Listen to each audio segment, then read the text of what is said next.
capresnya Nasdem, Anies Baswedan, saya melihatnya makin ke sini, dia makin ke sana. Ya, sekarang lagi bingung menata berbagai kata buat alasan. Soal duit sumbangan Pilgub DKI 2017 lalu yang diakuinya sendiri. Baik oleh tim sesnya Anies maupun oleh Anies sendiri. Puyeng nggak tuh? Dan nilainya fantastis. 92 miliar. Padahal kalau bicara soal keterbukaan informasi, biaya pilkada yang dia laporkan ke KPU DKI dulu itu hanya 64 miliar. Lalu yang membuat prihatin adalah perjanjian soal sumbangan itu sangat beraroma perjudian. Yaitu kalau kalah bayar, kalau menang nggak bayar. Ya itu judi. Konsep judi kan memang begitu, sederhana. Yang kalah harus bayar. Itu judi, bos.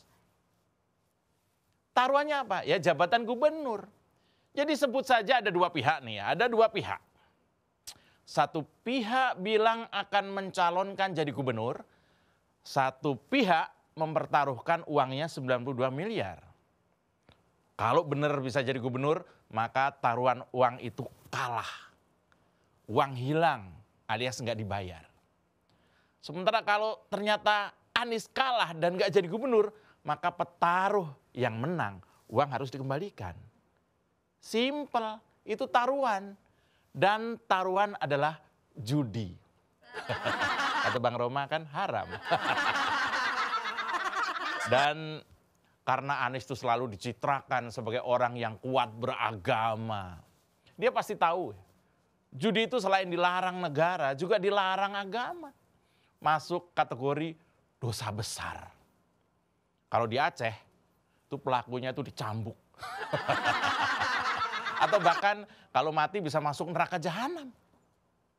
Dan Anies pasti juga tahu, di neraka orang bisa hancur lebur tulangnya, serta hangus tubuhnya, karena dihimpit bumi dan dibakar api.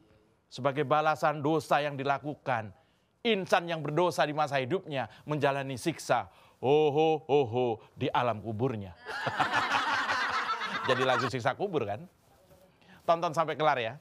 Kita buka-bukaan soal Anies yang diduga kuat melakukan aksi sejenis judi demi bisa jadi gubernur Jakarta. Dan kalau ada orang yang berjudi dengan jumlah taruhannya konon sampai 92 miliar, layak disebut sebagai sang dewa judi.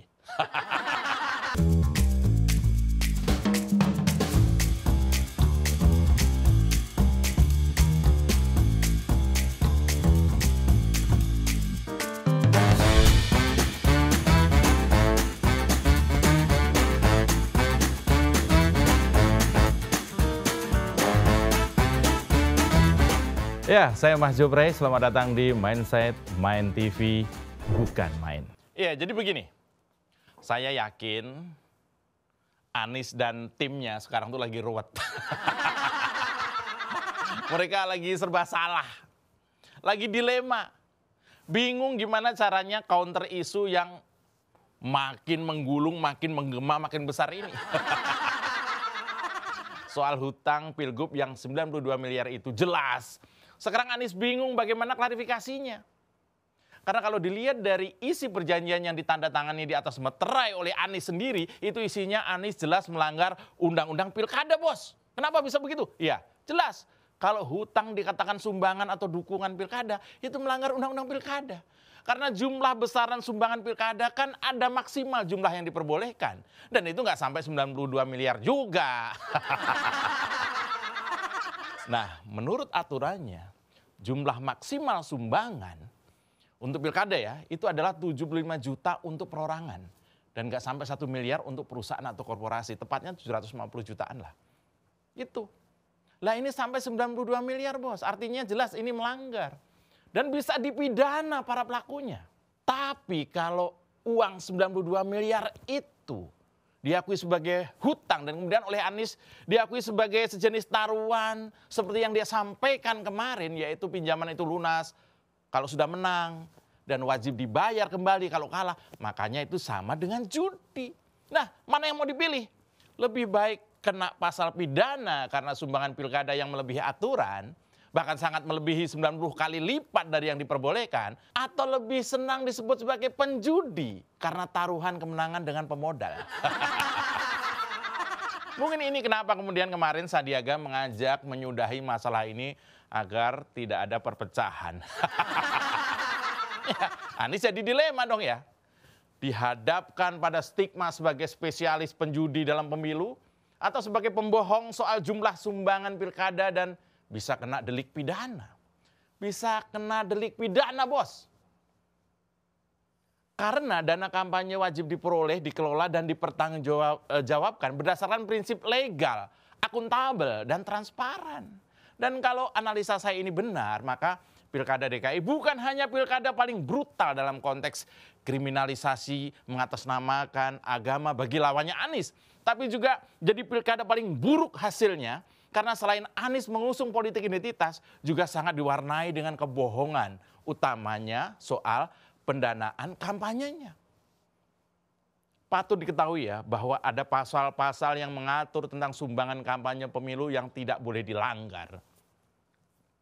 Seperti dalam pasal 525 ayat 1, di mana setiap orang atau perusahaan yang memberikan dana kampanye di pemilu melebihi batas yang ditentukan diancam pidana penjara maksimal 2 tahun, denda maksimal 500 juta. Sementara ayat 2-nya menyebutkan setiap peserta pemilu, nah bayangkan, setiap peserta pemilu, Anies contohnya, yang menggunakan kelebihan sumbangan, kemudian tidak dilaporkan kelebihannya, atau tidak dilaporkan ke KPU maksudnya, atau tidak menyerahkan kelebihan sumbangan ke kas negara, maksimal 2 minggu setelah pemilu, itu juga diancam pidana maksimal 2 tahun dan denda 500 juta.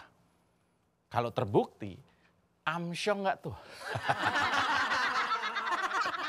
Nah, sementara soal kasus hutang Anies yang disebutkan sebagai kalau menang lunas, ini kemudian dimaknai oleh publik bahwa pemodal pilkada, kalau kemudian Anies menang, maka akan dibayar pakai proyek-proyek di pemerintahan Jakarta selama Anies menjabat. Kalau asumsi ini benar, maka memang kemudian apa yang dilakukan oleh Anies soal kalau menang hutang lunas itu adalah sebuah kesepakatan awal, sebuah tindakan KKN terjadi. Kolusi, korupsi, nepotisme. Politik balas budi lah. Balas hutang dengan proyek negara, balas hutang dengan kelebihan bayar hutang dengan berbagai proyek, ngabis-ngabisin duit di era Anies jadi gubernur. Anies telah menggunakan APBD 400 triliun lebih di Jakarta selama ia jadi gubernur. Dan kita tahu betapa Jakarta cuma dihias di permukaan, kulitnya, tanpa sampai pada kedalaman masalah. Anggarannya gede banget bos, 400 triliun. 400 triliun. Anggaran sedemikian besar tidak mengatasi semua masalah yang ada. Banjir tetap banjir, macetnya tetap macet, kemiskinannya tetap ada, bahkan nambah. Pelayanan kualitasnya malah turun. Apakah ini imbas politik balas budi terkait hutang modal mencalonkan gubernur? Sehingga anggaran satu provinsi Jakarta hanya kelihatan besar, tapi tidak sampai ke masyarakat. Anggarannya terlihat raksasa, tapi manfaatnya cuma sekelas sebuah kabupaten, bos. Lalu tidak salah kalau publik hari ini jadi bertanya, apakah Anies ini cuma seorang joki judi politik saja? Bukan sosok pejabat yang tahu masalah dan mencoba menyelesaikannya. Apalagi kalau lihat situasi sekarang, Anies dihadapkan pada situasi yang tidak mudah. Nggak usahlah berpikir soal pencalonan sebagai capres. Soal gubernur Jakarta saja belum kelar. Ya, soal hutang yang ada di surat perjanjian yang sudah viral kemana-mana itu, Anies jadi sangat dilematis. Karena kalau hutang piutang ya tetap harus dibayar. Sementara kalau sesuai perjanjian itu berarti Anies sudah melanggar undang-undang pemilu tentang dana kampanye, artinya bisa dipidana dan disanksi oleh KPU. Nah, si Anies lagi bingung. Kalau memilih lunas berarti dia kena jerat pidana. Kalau milih itu adalah pinjaman ya harus dibalikin. Pilih itu sebagai hutang atau pilih sebagai sumbangan. Dua-duanya pahit, bro. Saya Mas Jupre, dan itu adalah mindset saya untuk Main TV, bukan main.